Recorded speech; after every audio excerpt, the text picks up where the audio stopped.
everyone. Good evening, everyone. Thank you. My name is 𝗪𝗵𝗲 and on behalf of AWS and UBS Forum, I welcome you all for this exclusive summit on the Great Reset, how to hire, develop and retain digital talent.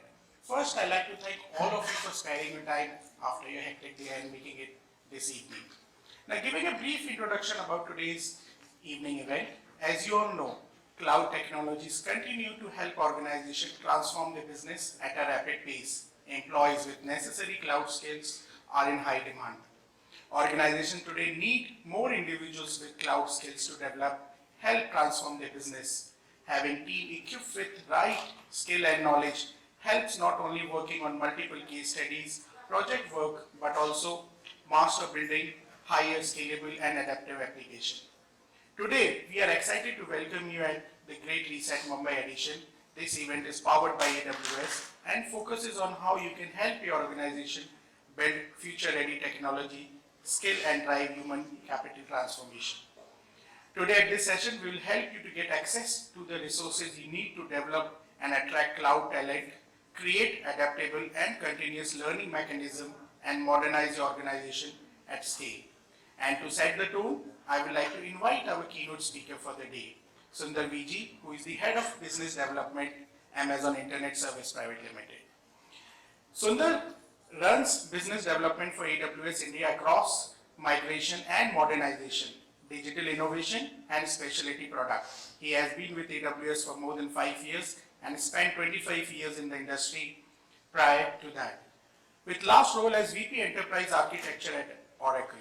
He holds the BTech from IIT Madras and MBA from IIMA. Can we welcome Sundar sir with big round of applause, please? Hi. Thanks, everybody. First of all, a caveat, I've never presented to a non-technical audience in a long time. So I'll try and keep it non-technical, but once in a while, if I use a few terms, do forgive me for that. Right? So 30 years in the industry, कुत्ते का पूंछ इतना आसानी से सीधा नहीं होता.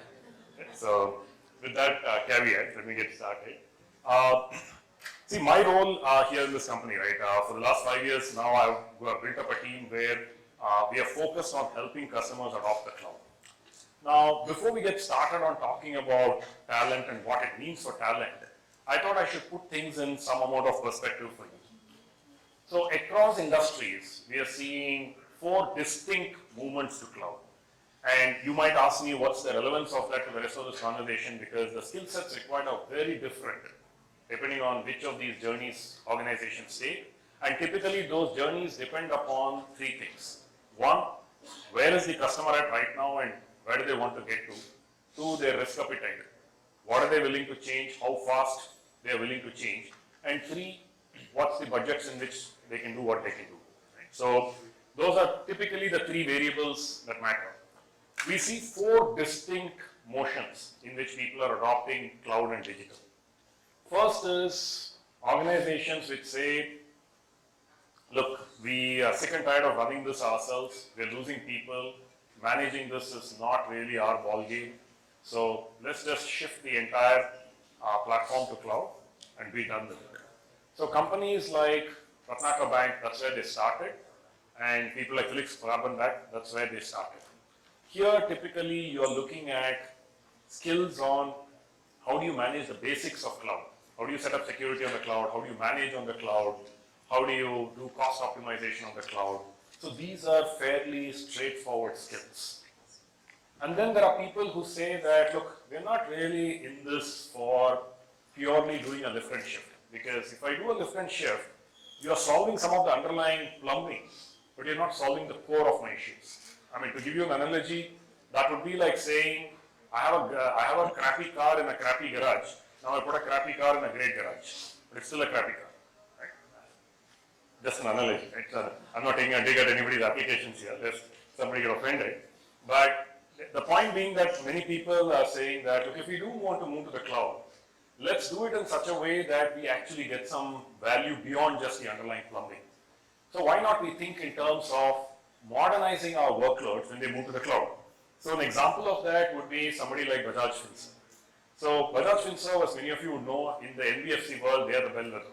Right? What Bajaj Finserv does today, everybody else does a few days later, right?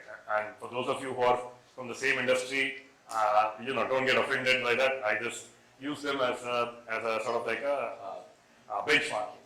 So Bajaj Finserv, when they decided to go digital, they had some profound issues, right? I mean, one was the digital audience who they were targeting with the next set of products, the next set of user interfaces, etc. It was a very different one to what they were used to. They used to sell to people like me. Now they're going to be selling to people like my son who's 21.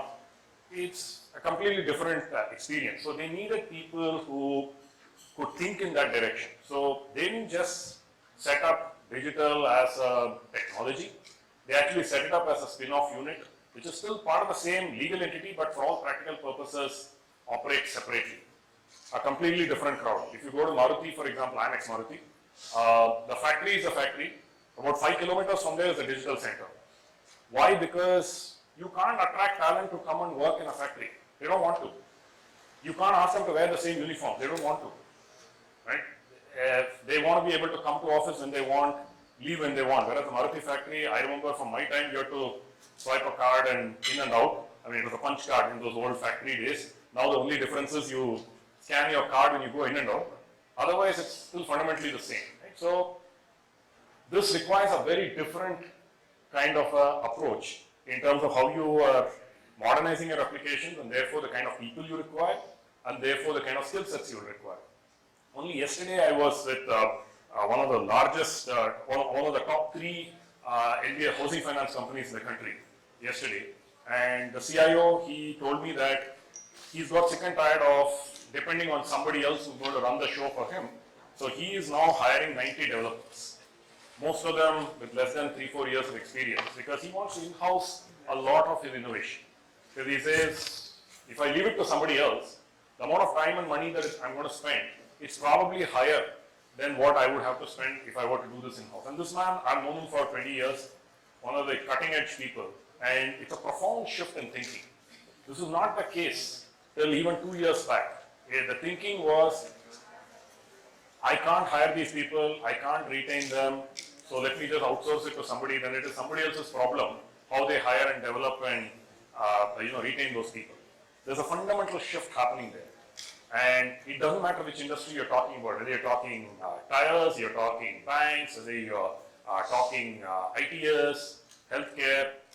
Across the board, we are seeing this. Now, does it mean that it's easy? No, because finding these people, retaining them, keeping them motivated is a big challenge. But the business is forcing them to think in that direction.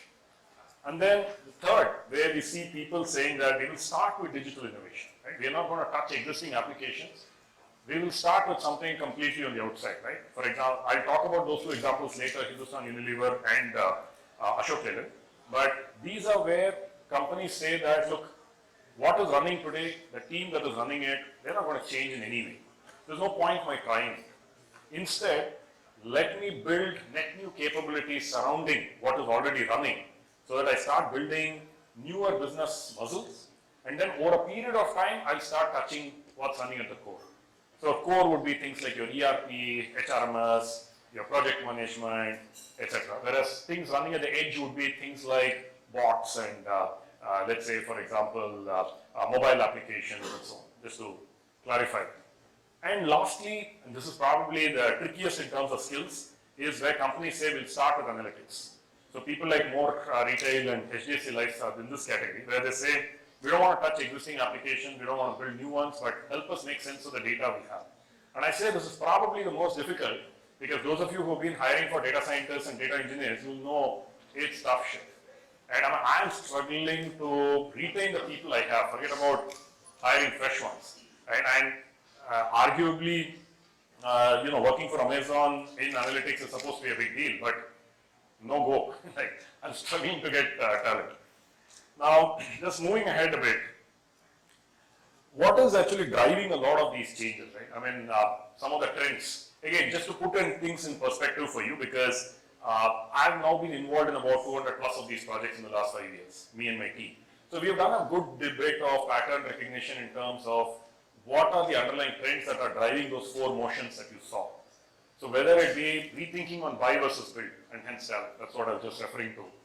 people who are shrinking their core applications, people in insurance, people in DTH, everywhere. You have these mammoth back-end applications where you're spending literally crores on maintenance. People are saying we'll shrink those applications, take out those capabilities, and we'll rebuild that on cloud. So that's a big motion. People building in security from day one, getting security experts, trust me, that's another huge challenge, right? Because people who actually know security, I mean, there are enough people who come and throw a few buzzwords. You tell them, okay, here's a problem statement, whiteboard it for me now and show me how you're going to solve it. Suddenly the humming and hawing and looking at the shoelaces started, right? So, and then sachetization, I made up this word, but basically the idea being that earlier you were doing loans of a few lakhs, now people are willing to give loans of a few hundred rupees, a few thousand, right? Or insurance. If you look at today, if you go to IRCTC and book a ticket, you can get an insurance for a premium of 5 rupees.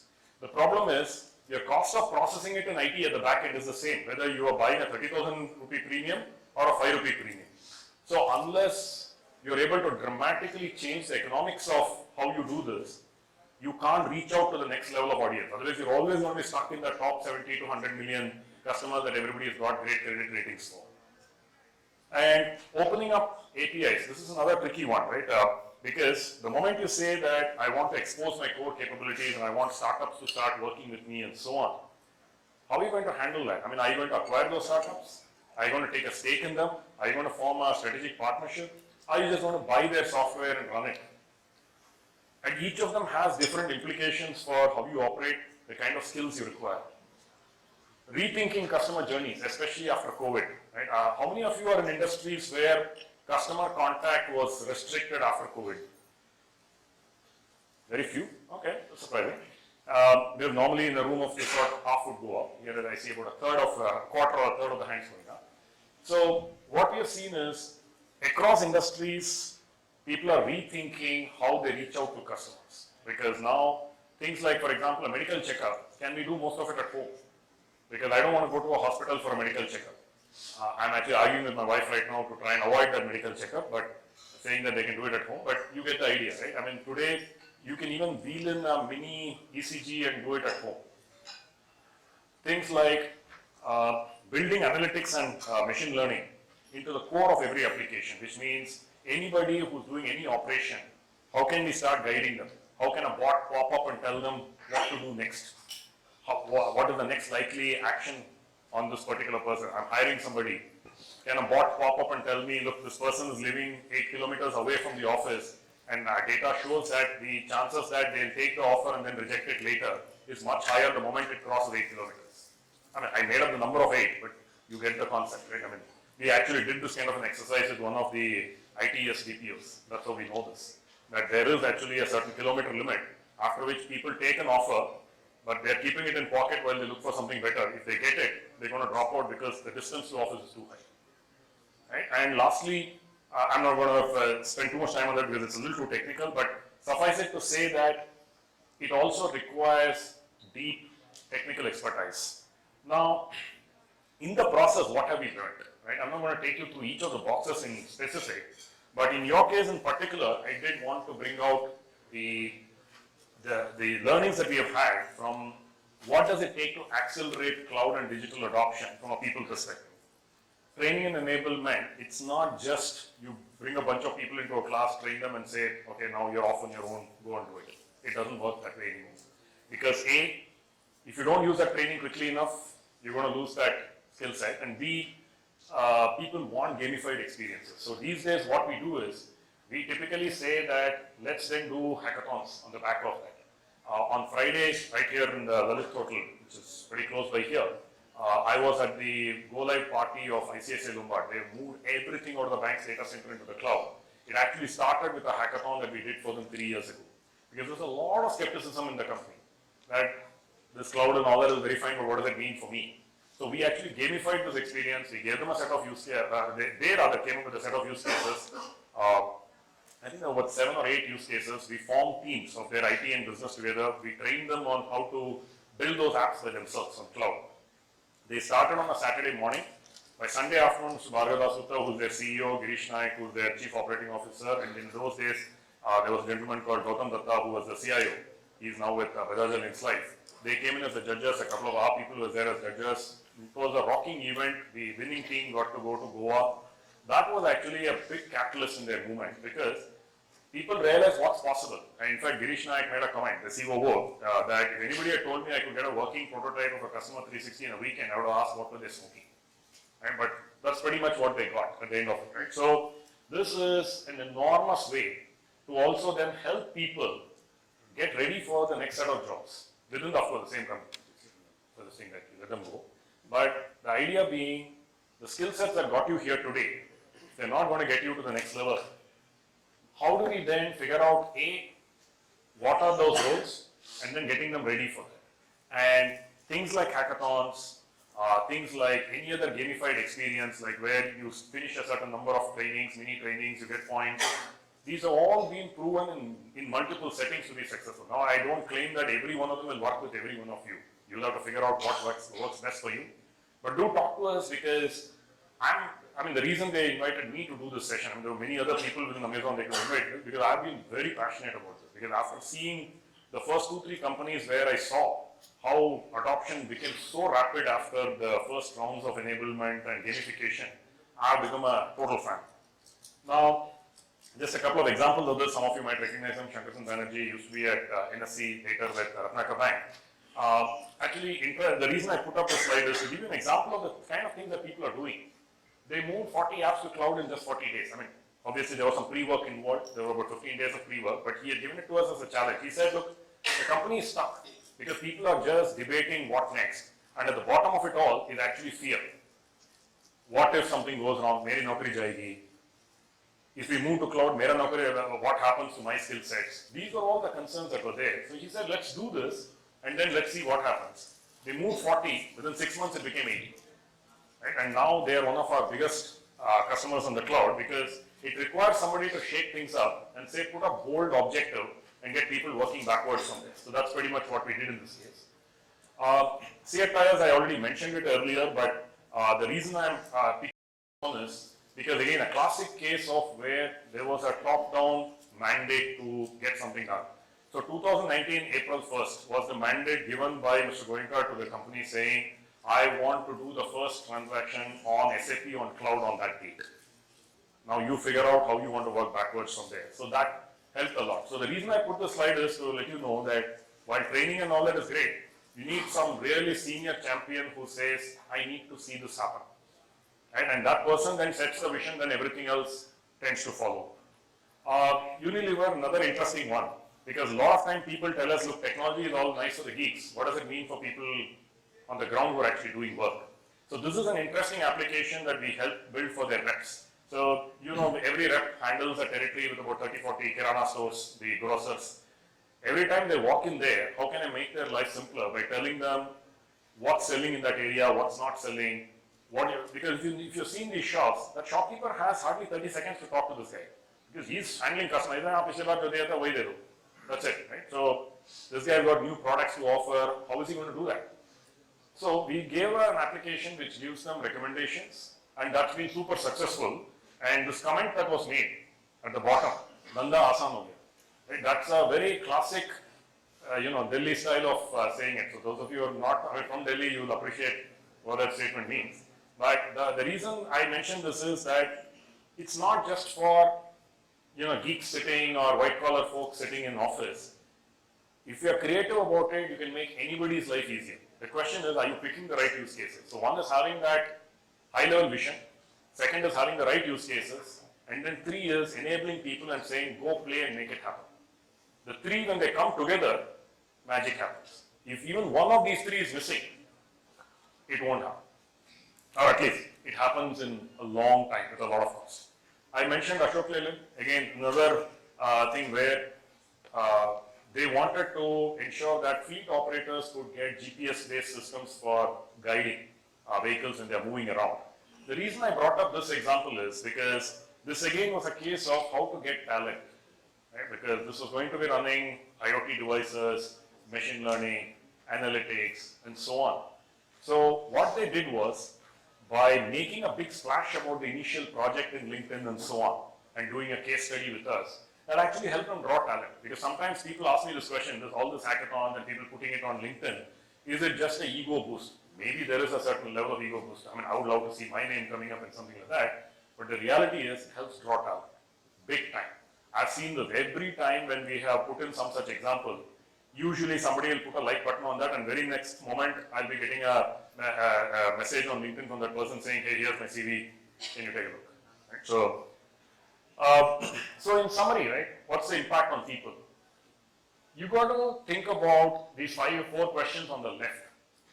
What's in it for me? That's what the people sitting there are wondering. It doesn't matter what function they are in, they're wondering about this question. Can I compete with the newbies? I often get this question from people saying, well, yes, I'm 40 plus. What do you expect me to do? 3, what will my role look like in a few years' time? And 4th is, fine, you can't just train me and throw me into the pool and say, okay, do it now, swim.